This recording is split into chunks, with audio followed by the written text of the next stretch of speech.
about a waterless coolant is that it's a waterless coolant. It doesn't contain any water. It doesn't come with water. Don't add water to it. Subsequently, there's the whole thing about having an anti-corrosion. The water content is the catalyst that allows that corrosion to take place. So yeah, that's right, exactly. We had this product tested to the Australian standards by a number of NATA-approved laboratories around the world, and University of New South Wales, Curtin University in WA. We've also had SIBA laboratories, DuPont laboratories, and the People's Liberation Army test laboratories in Beijing have tested as well. And what we find is, see the Australian standards is a mirror image of the American standards, the British standards, the French, the Chinese, the Germans. We've all got the same standards today, pretty much the same standards. Now we use in our Australian standards, which is the AS 208/2004. There's about 13 different test methods, but one of the major ones, like the centrepiece of that Australian standards, is one called the ASTM-D 1384. That's an American test method. Most of the countries use the American test methods, and what that is a laboratory bench test for corrosion, and we're testing copper, brass, solder, cast iron and cast aluminium. Now what they do with that is you can go to a laboratory supply house and buy these little coupons of the various metals you find in the cooling system. Copper, brass, solder, cast iron, cast aluminium. Now they're like little sticks of Wrigley's gum. They come in different sizes, but that's the main one. Now in this little stick of Wrigley's gum metal coupon, there's a hole in the centre, and they've also got the exact weight stamped into it to the third decimal place. Now what you do with it is you get a non-conductive rod, you thread those metal coupons through the non-conductive rod, you space them out so there's no electrolysis going from dissimilar metals. You put that into an oversized beaker, you put in the coolant as they prescribe, and then you put on these corrosive salts that go into it, and the corrosive salts are supposed to attack the coupons, and the corrosion inhibitors in the coolant have to protect them from being corroded. Now what we do with that then is put this beaker up onto a hot plate, dial the hot plate up to 88°C for 14 days, and then put a recirculating rig on top so it doesn't boil dry, and after 14 days you pull it all apart and you dry the coupons and then you weigh them. And now you're allowed to lose up to 15 milligrams on the aluminium and still pass the standards, and 10 milligrams on all the other metals. Now if you had the best, let's say you're looking at the best German or best American, best Japanese coolant, you would expect that the aluminium coupon would have lost between 3 to 5 milligrams, and all the other coupons between 2 and 3 milligrams, and that would be the absolute pinnacle of coolant testing. You would think that's got to be the best in the world. Now when we've tested the waterless coolant, it comes out zero. There's no corrosive quality to it at all. Now we can pat ourselves on our back all we like, but the reality is you remove the water, you remove the catalyst for erosion and corrosion, so it just doesn't corrode, and that's the difference. Now the other side of the coin is that if there's no water in there, there's no vapor pressure, so there's no pressure in your cooling system. It runs at zero pressure, so you can run all day and take the radiator cap off, and all it does is go, psh, that's about it. It maybe have 2 or 3 psi in there, but it doesn't jump out at you.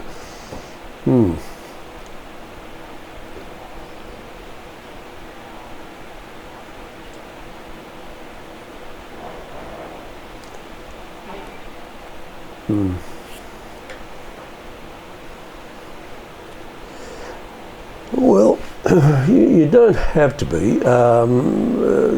the whole trick of this is to try to get it as dry as possible. 2 or 3% is not going to make a great deal of difference, but there is a method that we use, and which would be easy enough for you to do with this vehicle, is that you fill it up with water and leave the cap off, run it up to temperature, try to get it a smidgen right of centre, a little bit warmer than what you'd normally have it, and then elevate the back wheels on a set of ramps or a driveway or a gutter so the whole car is facing forward and your bottom radiator hose is lower than your cooling system sump, and then switch off and drop the water out. Now at this stage the thermostat's well and truly open, the cap's off so it's not pressurised. Drop the water out, and what doesn't come away at that point just evaporates out on the hot block, and you get it as dry as you need to get it. When you drop it down, that bottom radiator hose fitting on the bottom of the radiator tank, the bottom tank of the radiator, that's been facing up in the air, so it has some water in there. So when you drop it down, that'll drain out. But sometimes that fitting is a little bit above the bottom of that tank, and that's the only bit that may contain a bit of moisture. And blow it out with a bit of compressed air or some rags, or just let it sit there for a bit and evaporate out.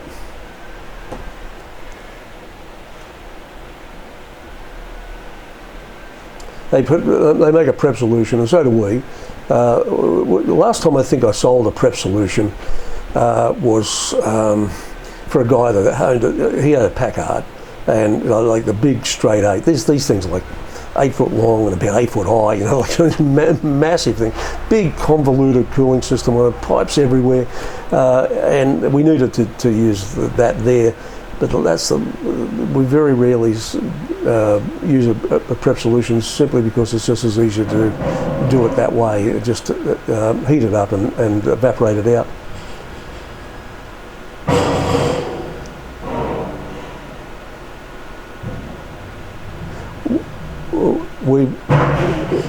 Well, I've done that, and what I did was I took the thermostat housing off. I took the thermostat out, left the thermostat housing off, and then ran it. And I thought I had it dry, and it was like a steam train for about 30 seconds. And just steam poured out of it, and then it just went. There was nothing. And at that point, I knew that I had it pretty much done. Yep.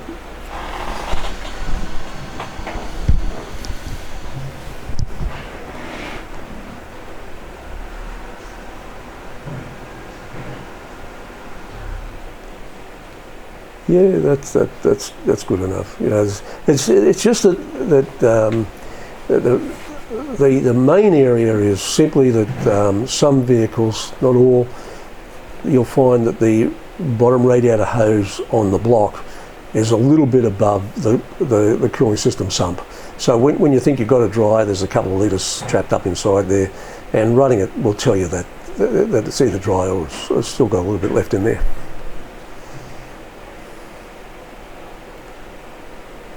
Right, okay. Yeah. No, doesn't sound like it, does it?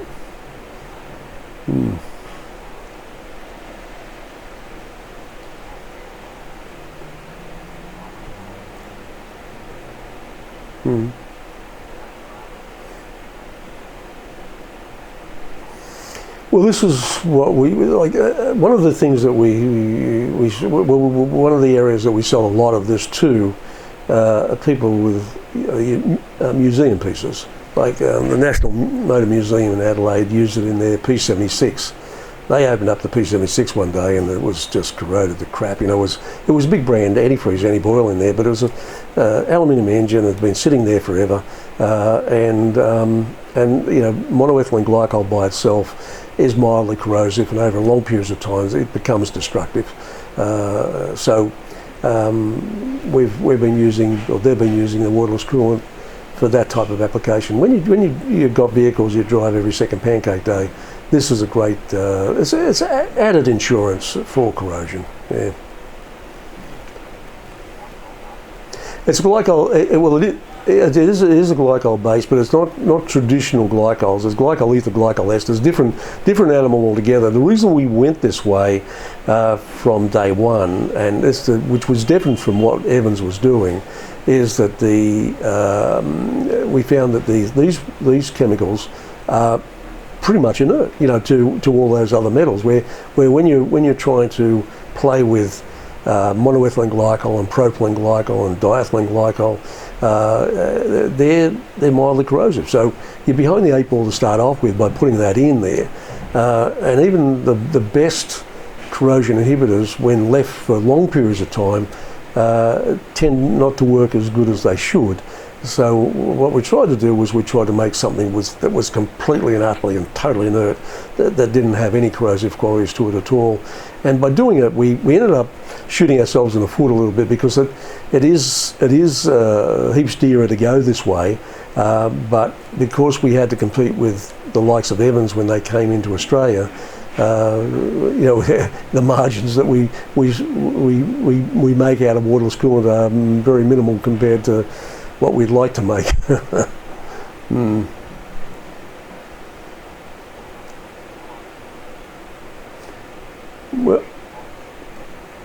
Well, the more flow you've got, the cooler it becomes. And what we found is that and you probably already got this, going to a full flow thermostat, or they call them racing thermostats, which is they open 30% wider, 30% deeper, subsequently got 30% more flow.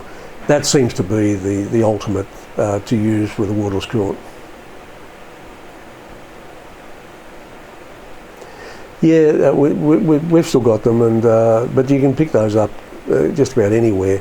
They're just we were bringing them in for years, and then we ended up it was just too hard. There was too many variants, and we could never you never keep all the good ones in stock all the time, you know. So it was just became too hard for us. Too hard for us. So we sort of let that go a bit. But they are available in any part shop.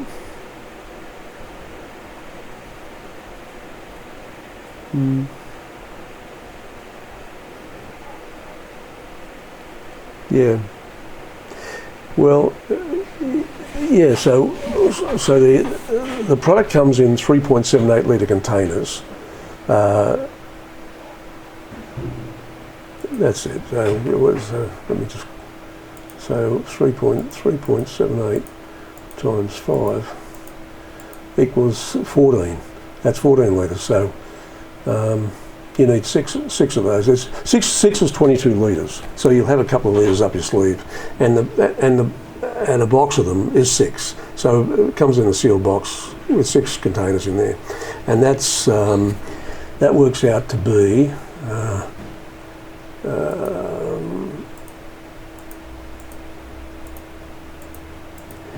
about $350, $360, something like that, for a box.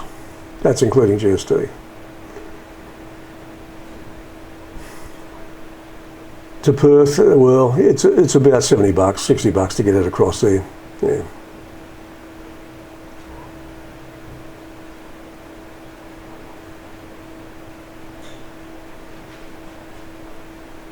Yep. All right, well done. All right, well, I'll talk to you soon. Thanks very much. Thanks, John. Okay, man. Bye-bye. Bye-bye.